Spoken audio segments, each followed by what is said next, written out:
What's up, everyone? This is Mario, and you are listening to episode 7 of the Grown Up Pixels podcast. Thank you, everyone, for joining me today. I greatly appreciate it. We got a good episode lined up for you guys. On this week's episode, we're going to go over, very briefly, the community question for episode 5, what I'm currently playing. A new segment that I'm going to introduce is what's new, what's on my mind, the news, pixel memory, and a new episode 7 question to the community. So sit back, relax, and let's get started. So the community question for episode 5 was, what console are you currently playing on? What is your main console? Now, I actually decided to not ask this question to the community, other than in the podcast, of course, primarily because it almost felt arbitrary. It's such a mix.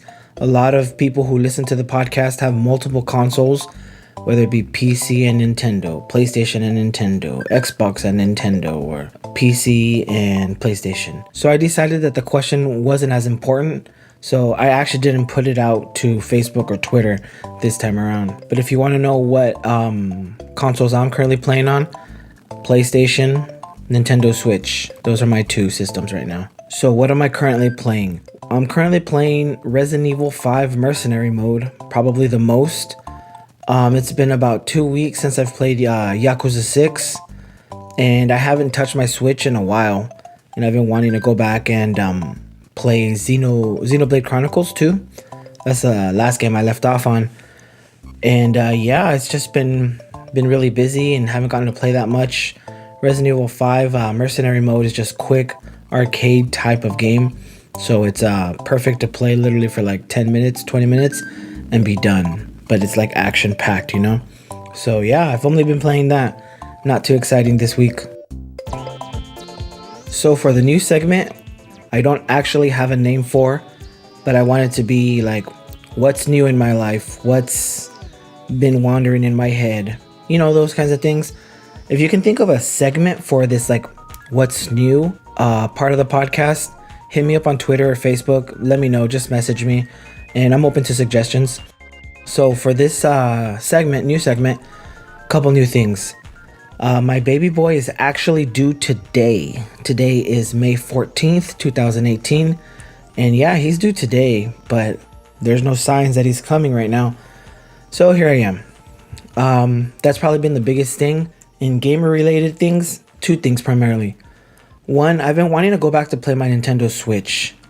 And I know you could just say, well, just go play it. But the thing is, I don't like hopping from game to game to game to game, because then I don't get the full experience of each game, you know what I'm saying? So the games I left off on my Nintendo Switch, they're pretty massive. The last new game I bought was actually Kirby, and I got 2 amiibos with it. I returned it all because it sat wrapped up and untouched for literally maybe a week and a half to 2 weeks. I just never touched it. So that was a clear sign that, you know what, maybe now is not the time for that game. And prior to that was Bayonetta. But yeah, I want to get back into my Switch, but my schedule's so like compact that I don't always have the opportunity. And again, if I really wanted to, I could. And I know it's a dumb concept to say, you know, oh, I want to play this game, but I can't right now. But if you're a gamer, you know exactly what I'm talking about. And lastly, I was talking to a buddy of mine about the Nintendo 3DS. Man, that system has such a great library, right? But once my Nintendo Switch got here, I couldn't play the 3DS anymore. It's like night and day with the graphics. It looks like, for lack of a better word, it looks ugly. But you know, if that's your only console or your only handheld, the 3DS, it's a great system. You know, there's so many games, and it's portable, and you know, I get it. But yeah, I invested in some memory cards, and for them not even to get used at all kind of bums me out. So before the 3DS ends up dying, which I have no clue when that'll be, I think it's lived way longer than it should be alive. There are some games I want to pick up, but then there's always that thought of, well, maybe they're coming to the Switch and blah, blah, blah, blah, blah. Again, dumb things to think about. But yeah, that's really what's been on my mind lately. And that's the end of this new segment that doesn't really have a name. And now for the news. So since the last podcast, there's been a couple of things that have come out and have been talked about a lot. One of them, and I know you've heard about it a billion times already, but Donkey Kong Country Tropical Freeze on the Nintendo Switch. My thoughts on this whole thing. I know there was a lot of negativity and hate towards Nintendo about this game coming out at $60 and you get a new character. I think the graphics or resolution is upped a little bit, but I mean, not worth $60. Then that they pulled it from the eShop for the Wii U, and I think as of recently it might be back up, but all those practices, yeah, it's kind of shady of Nintendo. Like, so many of us are fans of Nintendo, but we know they have this magical Nintendo pass where they can get away with doing things that any other business would probably not be able to get away with. And why? Because we have so many positive, great, nostalgic memories of old Nintendo games. Maybe back then we weren't necessarily buying our own games, so we didn't even think about all these things, the cost and blah blah blah. But now that most of us are buying our own games, we think about how much things cost. And to have a game be re-released for $10 more, the argument becomes, well, it's doing great in sales, blah blah blah. Obviously, so many people didn't own the Wii U, so they never got to play it. And Nintendo is releasing it for them. It's always switching it around, but at the root, they are a business. They are a company that's in the business of making money, right? They don't make money. They go out of business. They don't release games anymore. Someone new comes in, right? I get all that, but it's hard to explain. I've mentioned before on the podcast that I was a Wii U owner. I fully supported the Wii U from day one. And I know a lot of the people that I talked to on Twitter, they were Wii U supporters as well. I bought all the games that I possibly could, and I bought all the main titles, and I have a pretty decent library. No, I also supported the Nintendo Switch. And when they release ports, cool. I'm not really oh man, la la la la la. But I do think what about those people that supported the Wii U? It would have been nice to have a loyalty program or something. I would have been totally down for a trade-in program. Hey, trade in your old game and you get this one for half off. Even then, let's say that were a thing for Tropical Freeze, $60. I traded my old one and got it for $30. I would be down. And I think all of this is rooted in a lot of gamers want to have the best version of the game they enjoy. That's why a game comes out and then version 2 comes out with a little bit better graphics or more gameplay, more story, more so forth, whatever, more content in general, and they want the better version. And again, let's talk about this if you have completely different issues, but I kind of feel that way. So I'm glad Tropical Freeze is doing well. Cool. Will I buy it at $60? No way. The way I choose to use my words, other than the podcast, of course, is by, speaking with my money. I'm not going to be buying that game at $60. If it gets to $30, whenever that may come in 5 years, maybe I'll pick it up then. But as of right now, I won't do it. But see, here's another little flip, I guess, to not deviate too much. But Bayonetta 1 and 2, I also owned it for the Wii U. I ended up selling that game for a little bit above what I paid for it, which was awesome. And then when it came out for the Switch, I ended up rebuying it again. This one I'm going to keep. So I guess in that sense, maybe I should try to sell my Tropical Freeze on the Wii U. I don't know. Again, I'm just basically ranting. So, yeah, a lot of people have different issues, and I know a lot of podcasts have covered this whole DK Tropical Freeze thing. Yeah, they're a business, and that is what it is. And I think once we're able to look past the fact that we had great memories, but they're a business, I think we just keep moving forward, whether we support certain things or not. That's just the name of the game, So that's what I think of that. The next thing is that the NES Classic is being re-released on June 29th. So this is kind of awesome, right? The NES Classic, I think, was last year's console or 2 years ago. I looked for one. I really looked for one, and I never found one. I I never saw it in stores. Actually, I think I saw it once, but it was like saved for somebody at a GameStop. And yeah, I never saw them, but a buddy of mine found like 2 or 3 of them. So that was weird. So yeah, I see it's out, or it's gonna come out in about a month or so. I'm down. If I find one, and if they are as readily available as the SNES Classic was, I'm down to get one. Will I play it like crazy nonstop? Nope. Will I mod it? Probably not. In my mind I say, yeah, I'm gonna mod it, blah blah blah. I probably won't. My SNES Classic, I literally played one time with my daughter, and that was it. It's back in the box. It's a collector's item, let's be real. So yeah, but it is cool. I'm glad they're re-releasing it. The only thing is, and I heard this somewhere, that all of these classic systems are being re-released and there's no virtual console. And somewhere I heard that the virtual console is not coming. Maybe it's gone. Maybe the thought of virtual console games, old games that are on these classic systems being released on the Nintendo Switch, maybe that's dead. It's over. So that might be a reality. You know, and I hear rumors of another classic system maybe coming out next year, being announced in the fall or something. Maybe we gotta stop thinking and waiting for that virtual console. But yeah, it's coming out June 29th. I'm definitely gonna try to look for one this summer.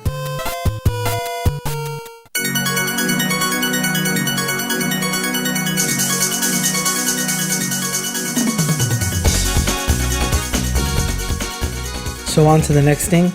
The Sega Saturn recently had a birthday. It was released May 11th, 1995 in North America.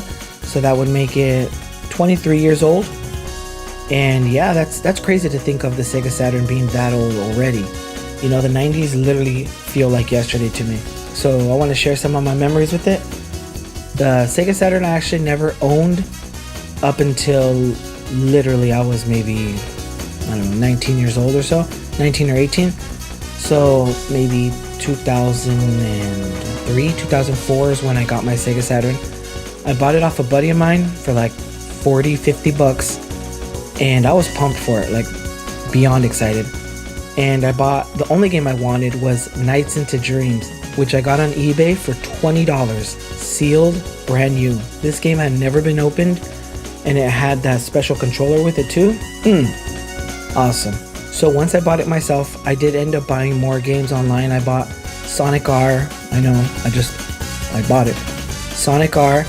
I bought Mega Man. One of the Mega Mans, I don't even remember which one.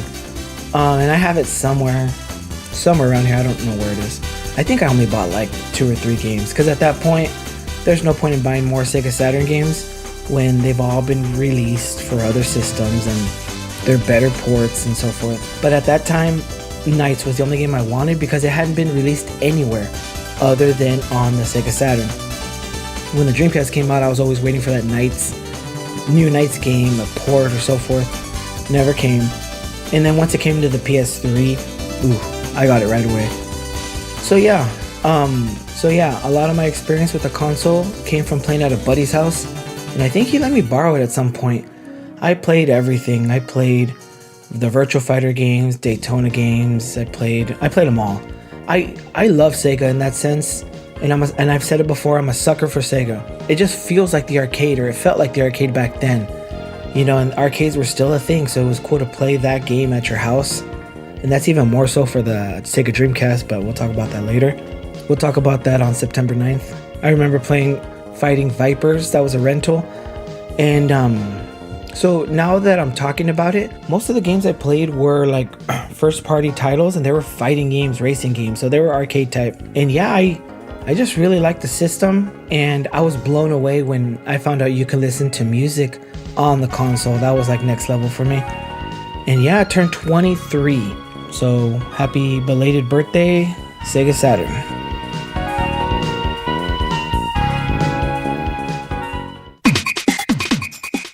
And the next game that recently had a birthday was Super Mario RPG. Was released May 13th, 1996, which would make it 22. And I have tons of memories of this game, but I'll keep it short. I think it was during tax season, and my mom said, you know what? She said, you can go ahead and pick one game. So I remember being, I think, at Target, and I was looking at the games, right? It was a big decision. She went, and she was, I don't know, around the store, and I was at the games.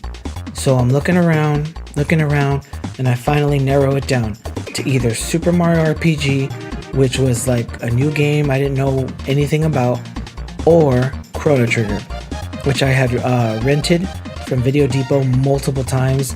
I had beaten it or come close to beating it a couple times. I knew Chrono Trigger was the game I wanted, and I knew I liked it, so I did like the game so much. But Mario RPG was Mario, and the cover was cool because it had Bowser, Princess Peach, and Mario. They're like in these 3D models, which was different, and it was just like, which one do I get? Which one do I get? I was going back and forth, and then I'll go with Mario RPG. So I got it, Super Mario RPG. Took it, played it, and I loved it. You know, in those days when I used to play a game, if it had a cool intro, it like further confirmed my decision that, yeah, you made the right choice. You know, and if it was like a lame intro, oh no, what have I done? You know, it was like a mistake. So yeah, I had a cool intro and I started it, and I think I played the game straight through. I was a kid, so in 96, May 13th of 1996, I was in the 6th grade at that point. But you know, so close to summertime, I played that game, like I was so focused on it. I think it took me a solid maybe 2 months, give or take, to do absolutely everything. Now, when I mean everything, I collected, and I don't think there was much to collect in that game, but I fought, like in Monstro Town, I fought that secret boss in there. I won't say or spoil anything for anyone playing it. And I did everything in that game. I loved it all the way. So, yeah, and then I let a buddy of mine borrow it, and his dog chewed it up. And it was by mistake. You know, this is the same buddy that, and he'll be on the podcast one day, that I talk about, that I borrowed his Sega Saturn, and I mention him all the time. I just never put a name to him. His dog chewed it up, and I borrowed his wrestling game. So at that point, we were already on the Nintendo 64, maybe. I don't quite remember. And he said, "Hey man, like my dog chewed it up. You can keep the wrestling game." And I was like, "Nah, I'm good. You know, I want my game, whether it's chewed up or not. I want my game." So he went and he goes, "Here you go, dude." Gave it back. It was chewed up. The upper right hand corner of the cartridge was kind of broken open, but believe it or not, when you put it into the SNES, it still worked. So I was like, bet, that's all I needed. And actually, to this day, I might still have my cartridge. I have an old box in the closet here. I might still have it, so if I can find it, I'll take a picture and put it online so you guys can see. But yeah, I had a lot of great memories with this game. You know, the jumping. I think the most I ever made a jump consecutively with Mario might have been, I know you get like a special ability when you do 21 or 23 jumps. I want to say I went above that. Like, I really got into this game, you know. But yeah, so it recently had a birthday on May 13th. Awesome game. I had tons and tons of great memories with this game. So, super cool. And that's it for the news.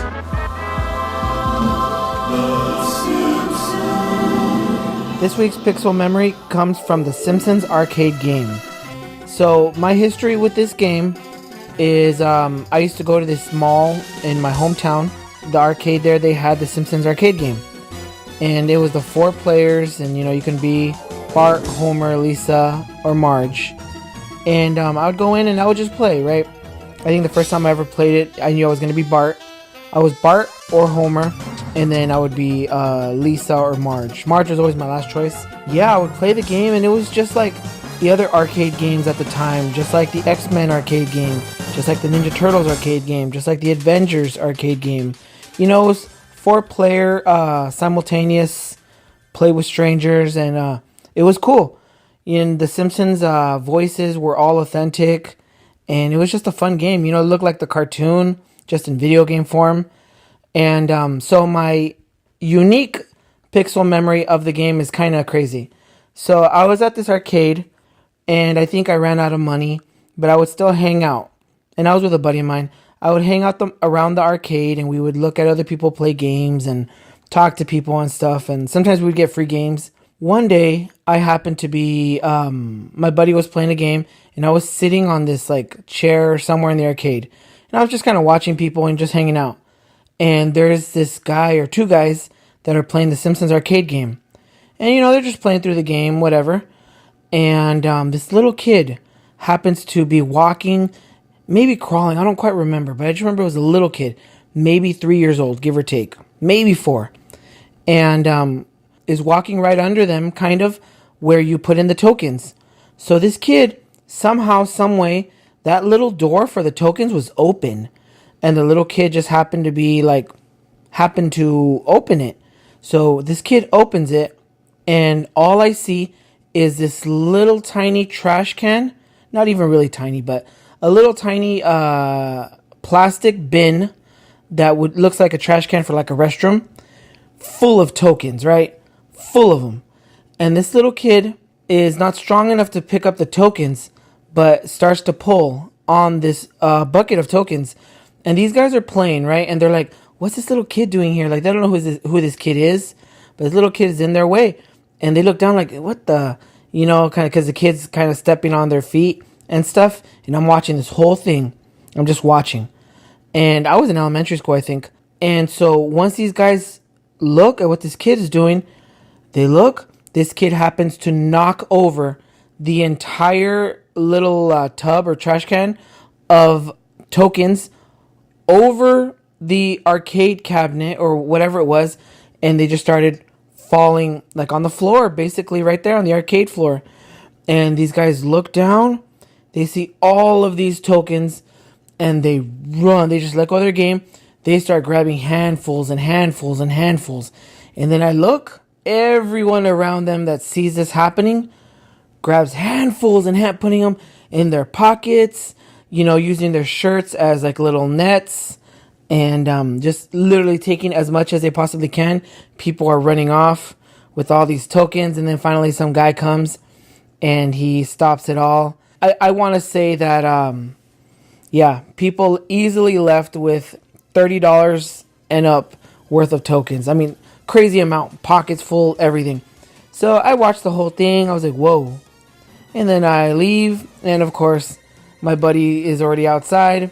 He happens to have all kinds of tokens too. So we got to play games for a long time after that. And that's my pixel memory with the Simpsons Arcade Game. I know it didn't have to do with the arcade game itself too much, but that's just a big memory of my childhood when it comes to the Simpsons Arcade, because that's where it happened. Alright guys, so that's my pixel memory for this week. Episode 7 community question. If you're someone that streams video games or you enjoy watching video game streams, which is your preferred platform? Is it YouTube or Twitch? Does it really matter? Which do you prefer if you stream or you watch streams? Let me know, guys.